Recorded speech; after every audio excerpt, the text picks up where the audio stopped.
going that way.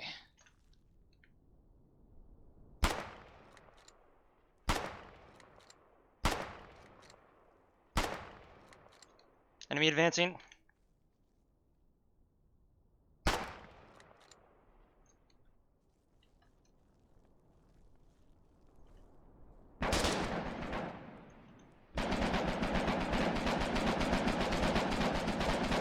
Are you kidding me? What the hell is wrong with this guy? He had 4 binoculars on him. What the fuck?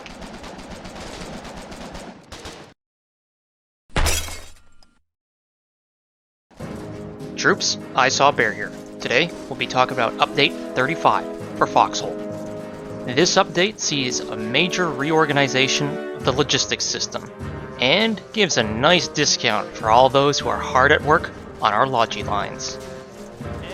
Let's begin way at the back lines. There's a new world structure known as the Mass Production Factory. This is available to both factions at major Logi distribution centers. This is a new type of factory that can produce batches of items at discounted rates. For every crate produced, an additional 10% discount is applied, up to a maximum of 50%. So yes, some items can literally be 50% off if produced here in large enough quantities. Vehicle crates can be produced at the same discount. More on those in a second. However, a minimum of 3 crates are required to place an item order. No individual orders here. Everything passing through this facility is ordered in bulk. Production speed is also increased when there are more pending orders in the queue. So keep those queues coming, and they'll keep the supplies rolling. Now, about those vehicle logistics. Vehicles can now be produced, transported, and stored in vehicle crates. 3 vehicles can fit inside of 1 of these vehicle crates. These will mainly be produced at the Mass Production Factory. Vehicle crates can be unpacked at storage depots using the new context menu. More on that in a second. And vehicle crates can be stored as squad storage. The next new facility that'll make Logi a lot easier is a stationary crane. Once again, these are normally found at major logistics centers, around refineries, storage depots, construction yards, loading docks, and mass production factories. These basically eliminate the step of having to construct a crane and bring it to a logistics site. Now, there's already going to be one available to you, and it also has a longer reach and faster turn speed than the mobile crane. The crane also has the ability to access production buildings and storage buildings directly from the crane itself without having to get out. So overall, it makes things a lot faster and a lot smoother and just a little more organized around Logi towns. But all these things I've listed are only part of the puzzle. The full puzzle is completed once we introduce the new context menus.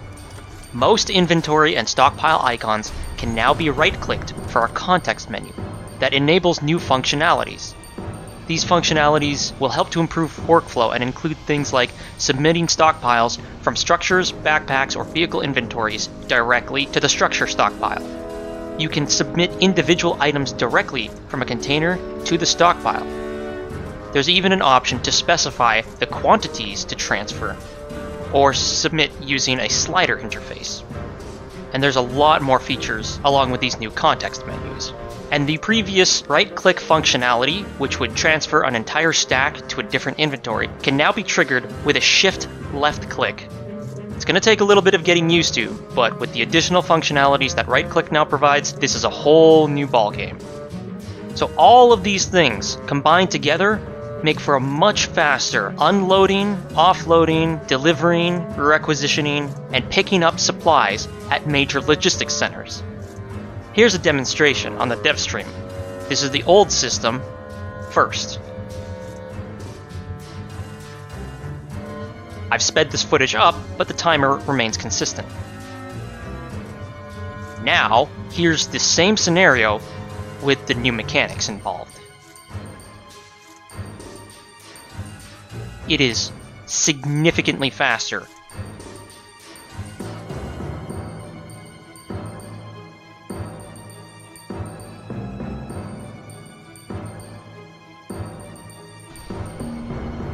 Additionally, there's one new item which is the bunker supplies. These bunker supplies act similar to garrison supplies, but they will specifically protect bunkers and trenches from decay when garrison supplies are not available. Other new features include supply surplus. Bases located in areas with less structures receive a bonus called supply surplus. Supply surplus decreases the chance that a garrison supply will be consumed when decay occurs on a nearby structure. Less defended, less populated bases have a decreased chance to spend garrison supplies. Supply surplus can be low, medium, or high depending on how many structures there are attached to that base. The Decay Prevention Information Tooltip now shows the number of garrison supplies that have been consumed in the last hour, making it easier to determine how many supplies are needed to maintain nearby structures at a base. I also might have clicked on Base stockpile alerts. When a base is supplied, players assigned to that base will receive an alert containing a detailed breakdown of what items were supplied and delivered, and as well the name of the soldier supplying that base.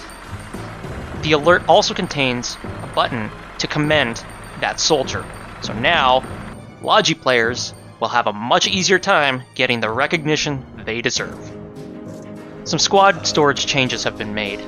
Only squad leaders can access the Release to Public Stockpile action button, not just any member of the squad. Individual items can now be released to the public stockpile via the right mouse button context menu. Vehicle crates, for any vehicles, can now be stored in the squad stockpile, as mentioned before. Squad storing vehicles in a non-crate form is now limited to logistics vehicles only. Some gameplay changes include bunker or trench build sites now connect. This helps with planning out bases. Vehicles retrieved from storage depots now have a little bit of starter fuel, just so you can get them right off the platform. Some major improvements to resource mines have been made. Resources are now placed in a stockpile that have 3 times more capacity than before. So for scrap mines, it's increased from 1,500 to 5,000. Component mine capacity has increased from 1,500 to 5,000. Sulfur mines have also seen an increase from 1,500 to 5,000. And oil well capacity has increased from 15 to 50. The world has also seen some changes. Map updates include home region training areas are refreshed to include new features from Update 35, noticeably the stationary cranes. Central crosswalks and loading docks have been added to Godscroft. Swapped footbridges for stone bridges in Shackled Chasm. Blemish Town Hall has been relocated to a more central location in the Blemish and Heartlands. They've also blocked a small opening in the bulwark along the border. Wooden pathways have been added to some areas of shallow water between roads in Varanak Coast. The northern canyon against the border has been blocked in Callahan's Passage. The bridge near the Prairie Bazaar has been shortened in Linambursy. The number of roads coming into Deadlands from the north and south has been balanced. And various added environmental features help to break up border highways between Stone Cradle and Moors, as well as Westgate and Lockmore. Some balancing includes grenade launcher crate quantity reduced from 20 to 5, so they cost less to produce. Infrastructure growth increased by 15%. Storm cannon infrastructure requirement has increased by 40%, but the total time it takes to unlock is the same as before due to the previously mentioned 15% increase in growth rate, so really no change to storm cannons. Some other changes include production quantity per crate is now highlighted in orange in the item tooltip at factories.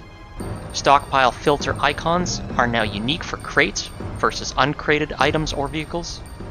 Stockpile icons now automatically sort when an item is submitted instead of having to reload the menu. Crane deployment key has changed from E to F since cranes can now access structures when deploying a shippable to a loading area.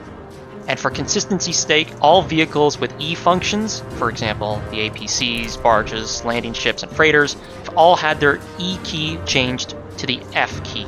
Factory orders that aren't set to public are no longer visible in the public tab.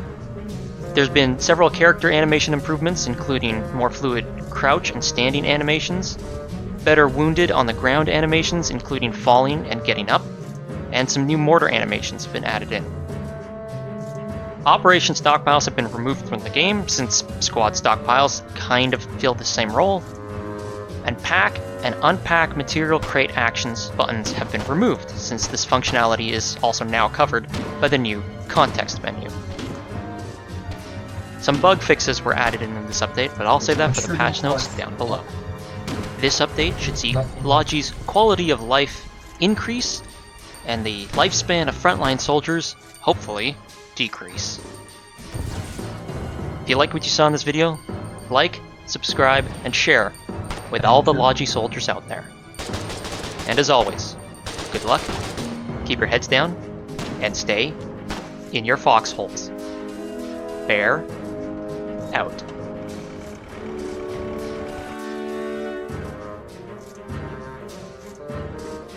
Do you have rifle ammo? Not anymore. Sorry, man. There's nothing I can do. You can try to run back for a medic. Fuck that, I'm gonna die fighting. Godspeed, sir.